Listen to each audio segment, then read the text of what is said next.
Hello மக்களே, ஜானகி மாயா செம இன்ட்ரெஸ்டிங்காக போயிட்டுருக்கு. நம்ம மாயா சீக்கிரமாக எழுந்து நடக்கணும்னு சொல்லிட்டு ரெகுராமும் அங்கே பிரதர்ஷனம் பண்ணுறாங்க.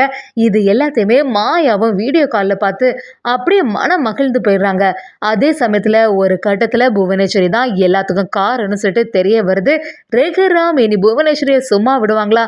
சரியாக வெளுத்தெடுக்கிறாங்கன்னே சொல்லலாம். பார்வதியோட சூழ்ச்சி வேலை எல்லாமே சீக்கிரத்தில் நம்ம சிவராமனுக்கும் தெரிய வருது. வீடியோக்குள்ளே போகிறதுக்கு முன்னாடி நம்ம சேனலுக்கு சப்ஸ்கிரைப் பண்ணிடுங்க. அப்படியே பக்கத்தில் இருக்க பெல் ஐக்கனும் கிளிக் பண்ணிடுங்க. அப்போதான் நான் போடுற வீடியோலாம் உங்களுக்கு நோட்டிஃபிகேஷன் வரும். நம்ம பத்மாவும் ரெகுராம் கிட்ட இதுக்காக தான் நான் முதல்லயே சொன்னேன், நமக்கெல்லாம் இந்த டான்ஸ் ஸ்கூல் எதற்கு, பேசாமல் வீட்லேயே இருக்க வேண்டியது தானேன்னு. ஆனால் அந்த மாயா கேட்டாலா? மாயா ஒரு நல்ல மருமகளாக இந்த வீட்டுக்கு நடந்துக்கலான்னு பார்த்தா எல்லாமே இங்கே மாறி போயிட்டு அப்படின்னு சொல்லும்போது நம்ம ரெகுராமும் என்ன பத்மா பேசிகிட்டு இருக்க, அதுக்காக அவள் டான்ஸ் ஸ்கூல்லே நடத்தாமல் இருக்க முடியுமா? எங்கே போனாலுமே ஏதாவது ஒரு பிரச்சனை வந்து தான் ஆகும் அப்படின்னு சொல்லிட்டு இருக்கும்போது பத்மாவும் இல்லைனா நான் சொல்கிறத கேட்டுட்டு இருந்தானா இந்நேரத்துக்கு அவளுக்கு உயிருக்கு ஆபத்து இல்லாமல் இருந்திருக்கலாம்ல. அவள் டான்ஸ் ஸ்கூல் நடக்க ஸ்டார்ட் பண்ணும்போதே அவ்வளோ பிரச்சனைகள் நடந்துட்டு இருந்து, அப்படி இருக்கும்போது இப்போ வேற ஒரு போட்டி நடந்துட்டு இருக்கு. இந்த போட்டி முடியறதுக்கு முன்னாடி யாருக்கெல்லாம் என்ன ஆபத்து வரப்போகுதுன்னு நினைச்சாலே எனக்கு ரொம்பவே பயமா இருக்கு அப்படின்னு சொல்லும்போது ரெகுராமும் நானும் அதை தான் யோசிச்சுட்டு இருந்தேன். கண்டிப்பா இந்த மாயாவுக்கு ஆக்சிடென்ட் நடந்ததுல எனக்கு ஏதோ சந்தேகமா இருக்கு. யாராவது ஒருத்தவங்களோட சூழ்ச்சி வேலை அதுல இருக்குமோ அப்படின்னு நினைக்கிறேன். அதான் அதிகாரிகள்கிட்ட கம்ப்ளைண்ட் பண்ணிட்டு வந்திருக்கேன். கூடிய சீக்கிரத்துல அவங்க கண்டுபிடிச்சிருவாங்கன்னு சொல்லிட்டு நம்ம ரெகுராமும் சொல்ல ஆரம்பிக்கிறாங்க. இது எல்லாத்துமே பார்வதி கவனிக்கிறாங்க. பார்வதிக்கு புரிய ஆரம்பிக்குது. ஏதோ புவனேஸ்வரோட சூழ்ச்சி வேலையாக தான் இருக்கும், நம்ம எதுக்கும் புவனேஸ்வரி கிட்ட கேட்டு பார்க்கலான்னு சொல்லிட்டு பார்வதியும் ஃபோன் பண்ணி புவனேஸ்வரி கிட்ட விசாரிக்கிறாங்க.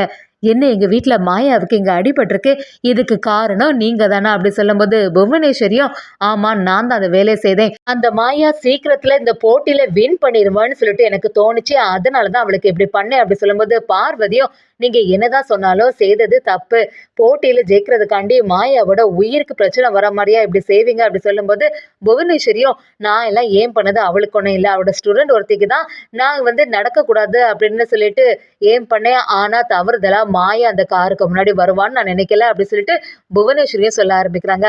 அது மட்டும் இல்லாமல் அந்த ரெகுராமோட குடும்பத்தில் உள்ளவங்க யாருமே ஜெயிக்கக்கூடாது, அதுதானே நமக்கு வேணும் அப்படின்னு சொல்லி நம்ம பார்வதியை சமாளிக்கிறாங்க.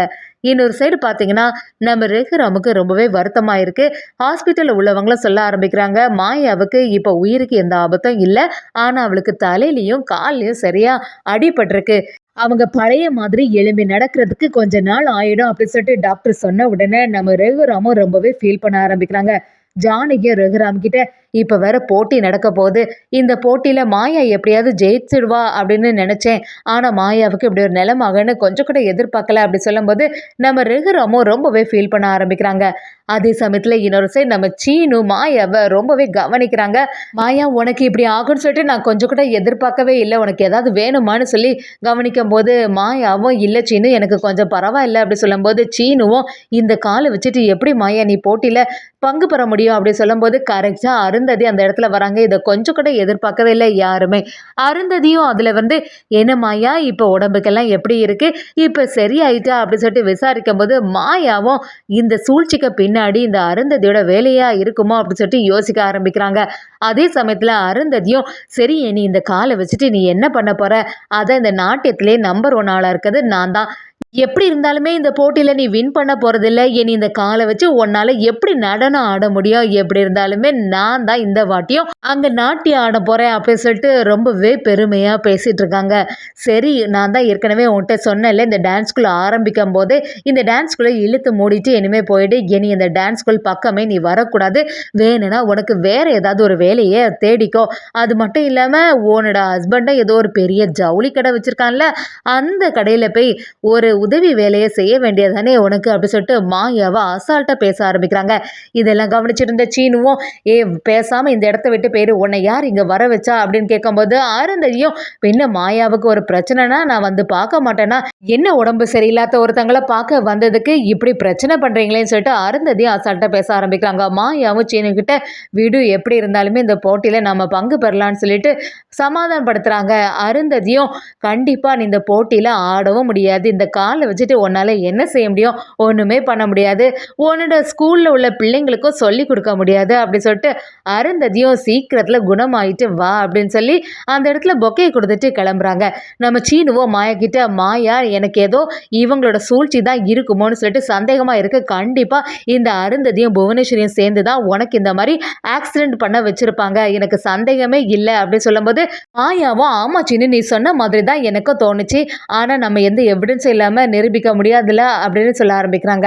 அதே சமயத்துல இன்னொரு சைடு பாத்தீங்கன்னா நம்ம ரகுராமுக்கு மாயாவுக்கு இப்படி ஒரு நிலைமை ஆயிட்டே அப்படின்னு சொல்லிட்டு ரொம்பவே ஃபீல் பண்ணி சரி எப்படியாவது மாயா சீக்கிரத்துல எழும்பி நடக்கணும், அதுக்காக நான் கடவுளை வேண்டிக்கிறேன்னு சொல்லி கோவிலுக்கு கிளம்புறாங்க. நம்ம ஜானகி எல்லாரும் சேர்ந்து அந்த இடத்துக்கு போறாங்க. நம்ம ரகுராமும் ஜானகி கிட்ட நான் இந்த இடத்துல அங்க பிரதர்ஷனம் பண்ணலான்னு இருக்கேன் அப்படி சொல்லும்போது சரின்னு சொல்லி ஒத்துக்கிட்டு நம்ம சிவராமன் மணி எல்லாரோட உதவியோட அந்த இடத்துல நம்ம ரகுராம் அங்க பிரதர்ஷனம் பண்ண ஆரம்பிக்கிறாங்க. மாயாவுக்கு எந்த ஆபத்தும் வந்துடக்கூடாது கடவுளே, அவ கூடிய சீக்கிரத்துல பழைய மாதிரி எழும்பி நல்லபடியா நடக்கணும், எந்த பிரச்சனையும் வரக்கூடாது அப்படி சொல்லி வேண்டிட்டு நம்ம ரகுராமும் அந்த இடத்துல அங்க பிரதர்ஷனம் பண்ணும்போது ஊர்ல உள்ளவங்க எல்லாருமே விசாரிக்க ஆரம்பிக்கிறாங்க. நம்ம ரகுராம் ஐயா இந்த மாதிரி ஒரு வேண்டுதல் பண்ணி நாங்க இது வரைக்குமே பார்த்ததில்லை அப்படி சொல்லும்போது நம்ம மணி சிவராமன் எல்லாரும் ஆமா மாயாவுக்கு இப்படி உடம்பு சரியில்லாம இருக்குல்ல, மாயாவுக்கு மேல அவ்வளோ பாசமா இருந்திருக்காங்க, அதனாலதான் மாயாக்காக இப்படி ஒரு வேண்டுதலை பண்றாங்க அப்படின்னு சொல்ல ஆரம்பிக்கிறாங்க. அதே சமயத்துல நம்ம சீனுக்கு இந்த விஷயம்லாம் தெரிய ஆரம்பிக்குது. நம்ம மாயாக்காக ரகுராம் இவ்வளோ பெரிய வேண்டுதல் பண்ணது தெரிஞ்சுக்கிட்ட சீனுவும் இதை எப்படியாவது மாயா கிட்ட காட்டணும் அப்படின்னு சொல்லும்போது வீடியோ கால் மூலமாட்டு நம்ம மாயா அதெல்லாம் பார்த்துட்டு இருக்காங்க. மாயா பார்த்த உடனே ரொம்பவே சந்தோஷப்படுறாங்க. பெரியப்பா மனசுல நம்ம எப்பவுமே ஒரு மகளாட்டு தான் இடம் பெற்றிருக்கோம், ஆனா அவங்க தான் பாசத்தை எதுவுமே வெளிக்காட்டாம இருந்திருக்காங்க அப்படின்னு சொல்லிட்டு மாயா அதை பார்த்து ரொம்பவே ஃபீல் பண்ண ஆரம்பிக்கிறாங்க. நம்ம சீனுக்கிட்ட மாயாவும் ரொம்பவே தேங்க்ஸ்டா, உன்னால தான் இதை நல்லா பார்க்க முடிஞ்சது, பெரியப்பா என் மேலே எவ்வளோ அன்பு வச்சுருக்காங்க, இவ்வளோ அன்பு வச்சுட்டு அதை வெளிக்காட்டாமல் இருந்திருக்காங்க பார்த்தியா அப்படி சொல்லும்போது நம்ம சீனுவும் ஆமா மாயா நான் தான் ஏற்கனவே சொன்னேன்ல உன் மேலே எல்லாரும் அன்பு தான் காட்டுவாங்க, யாருக்குமே வெறுப்பு காட்ட முடியாது அப்படி சொல்லும்போது நம்ம மாயாவும் சரி கூடிய சீக்கிரத்தில் எனக்கு சரியாயிடும், ஆனால் இந்த போட்டி கொஞ்ச நாளில் இருக்க போகுது, அந்த போட்டியில எப்படி நம்ம ஜெயிக்கிறதுன்னு சொல்லும்போது ஒரு கட்டத்துல நம்ம ஜானகியோட உதவியோட அந்த போட்டியில ஆயாவோட டான்ஸ் ஸ்கூல் பிள்ளைங்க எல்லாருமே அதுல கலந்துக்கிட்டாங்க. இதை கொஞ்சம் கூட அருந்ததி எதிர்பார்க்கவே இல்லை. அருந்ததி அந்த பிள்ளைங்க எல்லாத்தையும் பார்த்த உடனே இவங்க எதுக்காக இங்க வந்திருக்காங்க, ஐயனால எதுவுமே நடக்கவே முடியாது, இவா எப்படி இந்த பிள்ளைங்களை எல்லாம் இங்க கூட்டிட்டு வந்துட்டா அப்படின்னு சொல்லிட்டு அருந்ததியும் ரொம்பவே கோபப்பட ஆரம்பிக்கிறாங்க.